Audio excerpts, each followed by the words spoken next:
Hello students, आशा करती हूँ कि आप सब लोग बहुत अच्छे होंगे और सारे ही अपने घरों में सुरक्षित होंगे। किरण आदि शिक्षा पर आपका स्वागत है।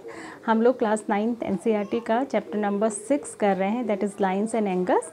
पिछले वीडियो में मैंने आपको उसकी कुछ थ्योरम्स बताई थी। अगर आपने वीडियो नहीं देखी है तो आप प्लेलिस्ट में जाके उसको देख सकते हैं। आज हम एक्सरसाइज नंबर 6.2 के कुछ क्वेश्चन को डिस्कस करेंगे। ये बहुत ही आसान है। इसमें टाइप्स ऑफ एंगल की प्रॉपर्टी यूज़ करके हमको कुछ एंगल्स फाइंड करने होते हैं। तो चलिए शुरू करते हैं। मैं पहला क्वेश्चन आपको बताती हूँ।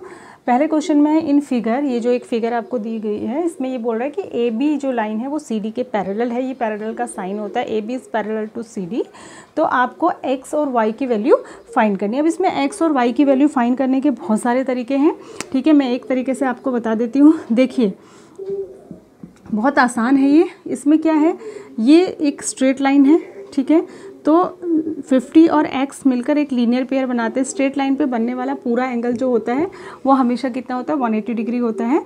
तो ये क्या हो, ये x और 50 का सम हम लिखेंगे x + 50 = 180। ब्रैकेट में आप लिख देंगे लीनियर पेयर है क्योंकि ये, ठीक है, लीनियर पेयर है तो इनका सम क्या होना चाहिए, 180 होना चाहिए। तो x = कितना हो जाएगा, 180 - 50 यानी कि 130 डिग्री। और इसी तरीके से y जो है वो इसके इक्वल हो जाएगा। आपको पता है कि एंड एंगल y जो है वो भी एंगल x के इक्वल हो जाएगा और वो भी 130 हो जाएगा।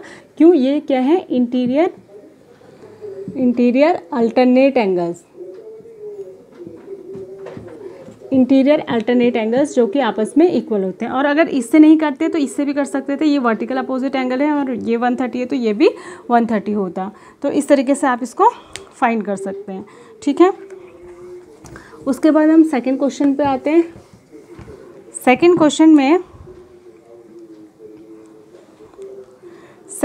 में देखिए, क्वेश्चन नंबर सेकंड में ये कह रहा है, इन फिगर, मैं लिख देती हूँ, in figure if A B is parallel to C D and CD is parallel to EF, ठीक है, and Y/Z is equals to 3/7, तो फाइंड X। मैं इसका फिगर भी बना देती हूँ आपको। ये है AB, ठीक है, ये है CD और ये है EF, ठीक है, ये है EF। 3 लाइन आपको गिवन है और एक ट्रांसवर्सल इनको कट कर रहा है। यहाँ पर एंगल X है, ये एंगल Y है, ठीक है, और ये है एंगल Z, ठीक। तो आपको क्या करना है, देखिए, आपको X की वैल्यू को फाइंड करना है। अब इसको हम कैसे करेंगे, पहली बात आप मेरी ये सुन लीजिए कि इसने 2 प्रॉपर्टीज़ दी हैं। एक इसने दिया है कि AB is parallel to CD और दूसरा दिया है कि CD is parallel to EF। तो एक प्रॉपर्टी होती है कि 2 लाइंस अगर किसी एक ही लाइन के पैरेलल हो तो वो आपस में भी पैरेलल होती है। जैसे AB CD के पैरेलल है जो गिवन है, और यहाँ से EF भी CD के ही पैरेलल है। तो जब AB भी CD के पैरेलल है, EF भी CD के पैरेलल है, तो AB और EF भी आपस में पैरेलल होंगी। तो हम इसमें कैसे सॉल्व करेंगे, इसको हम लिखेंगे, गिवन क्या है आपको, गिवन है AB is parallel to CD and EF is parallel to CD। दोनों जो है CD के ही पैरेलल है। तो इससे हमें ये मिलेगा कि AB is parallel to EF, ठीक है, ये इसके पैरेलल हो जाएगी। तो जब ये इसके पैरेलल हो जाएगी तो आप ध्यान देंगे, अच्छा एक चीज़ और देख लीजिए आप कि ये जो आपको इसमें रेशो दिया है Y और Z का, ठीक है, आपको दिया है Y/Z = 3/7। तो इस रेशो के हिसाब से आप Y को तो सपोज कर लेंगे 3A और Z को सपोज कर लेंगे आप 7A, ठीक है। हम क्या कर लेंगे, Y को सपोज कर लेंगे 3A क्योंकि रेशो में गिवन है। तो हम लिखेंगे कि let Y = 3A and Z = 7A। Y = 3A और Z = 7A, ठीक है।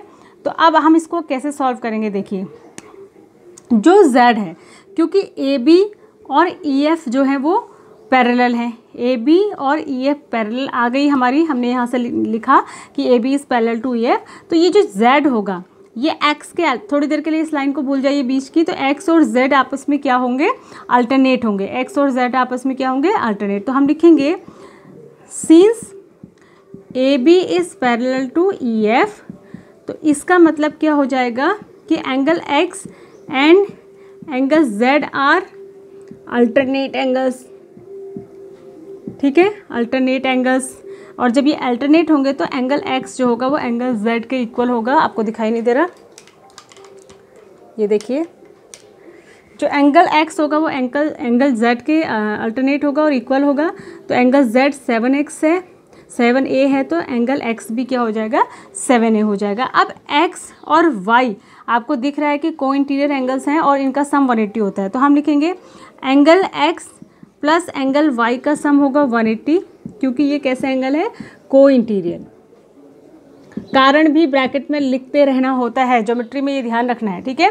तो एंगल एक्स और एंगल वाई का सम 180 होगा, क्योंकि ये क्या है, को इंटीरियर एंगल्स हैं। तो जब इनका सम 180 होगा तो क्या करेंगे, इनकी वैल्यू रख देंगे। एक्स की वैल्यू कितनी हो गई, 7a, और वाई की वैल्यू कितनी है यहाँ से, 3a is equals to 180 degree. तो यहाँ से क्या निकल के आया, 7a प्लस 3a प्लस करके हो गया 10a इक्वल्स टू 180 डिग्री, और यहाँ से a इक्वल्स टू हो जाएगा 180 अपॉन 10 यानी कि 18 डिग्री, ठीक है।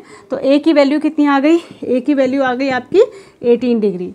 जब a की वैल्यू 18 डिग्री आ गई तो x, इसने x फाइंड करने को कहा है, तो x कितना है, x है 7a के इक्वल, और a आपका कितना आया 18, तो 7 इंटू 18 तो कितना हो गया 126 डिग्री। कितनी आ जाएगी इसकी वैल्यू, 126 डिग्री। तो ये आपको वैल्यू कैलकुलेट करनी थी। आई होप कि आप इसको समझे होंगे। तो इस तरीके से आप इन क्वेश्चंस को प्रैक्टिस करेंगे, और अगर आपको समझ में नहीं आता है तो वीडियो को आप बार बार देखिए, तो आपको ज़रूर समझ में आएगा। और कहीं कोई प्रॉब्लम होती है तो आप मुझे कमेंट करके, वीडियो पे कमेंट करके पूछ सकते हैं। Thanks for watching, God bless you all.